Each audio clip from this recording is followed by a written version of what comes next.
వాళ్ళు, సాహితీ కుండలో కలువ లాంటి వాళ్ళు. వీరు ప్రస్తుతం ఉమెన్ డిగ్రీ కాలేజ్ ప్రిన్సిపల్ గా పనిచేస్తున్నారు. వీరు చిన్నప్పటి నుండే వారి నాన్నగారి ప్రోత్సాహంతో సాహిత్యంలోకి అడుగురారు. డిగ్రీ స్థాయిలోనే వాసర సరస్వతి శతకంతో ప్రారంభమైనటువంటి వీరి సాహితీ ప్రస్థానం ఉస్మానియా విశ్వవిద్యాలయంలో 4 బంగారు పతకాలు పొందుతూ సెంట్రల్ యూనివర్సిటీలో ఎంఫిల్ పూర్తి చేసి కొత్త గోదావరి పరిశీలన అనే పరిశీలన గ్రంథాన్ని పైన పిహెచ్డి చేశారు.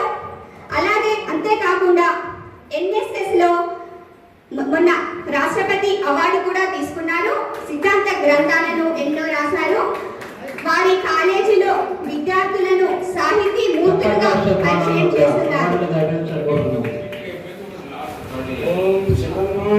శతమేవ శరతో వర్ధమాన శతమేవంతాం శతము వసంతాం శతమింద్రాగ్నే సవితా బృహస్పతి శతాయుష అభిషేకం పునర్దుః విష్ణుశ్చ శ్రియం దదాతు పశుపతి పశూన్ దదాతు కుబేరస్య ధనం దదాతు సర్వా దేవత అమృతం దదాతు సర్వదిగ్భాగే బ్రహ్మా దేవత బ్రాహ్మణ ప్రసాద శత్రుక్షేం మిత్రోర్జయమస్తు అగ్నిర్వశిచిర్భవ ఆదిత్యాయువ తేజో భవ విష్ణుర్వ శ్రీమాన్ భవ బ్రహ్మాయురాయుర్భవ ఆయురాయుర్భవ ఇమే శ్రియే పద్మాస్తే సుగంధే వచ్చస్థలే పుణ్య సుజాయమానే ప్రమోదమానే రవిమన్యమానే పుత్రై పౌత్రై శ్రీవర్ధదాం దీర్ఘమాయు శతమానం భవతి శతాయు పురుష శతే ఆయుష్యేవేంద్రియే ప్రతిష్టతి.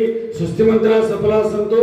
వేదోక్తం పరిపూర్ణాయుష్యాభివృద్ధిరస్తు, గోత్రాభివృద్ధిరస్తు, వంశాభివృద్ధిరస్తు, ఉత్తరోత్తరాధికార సిద్ధిరస్తు, మనోవాంఛా బల సిద్ధిరస్తు.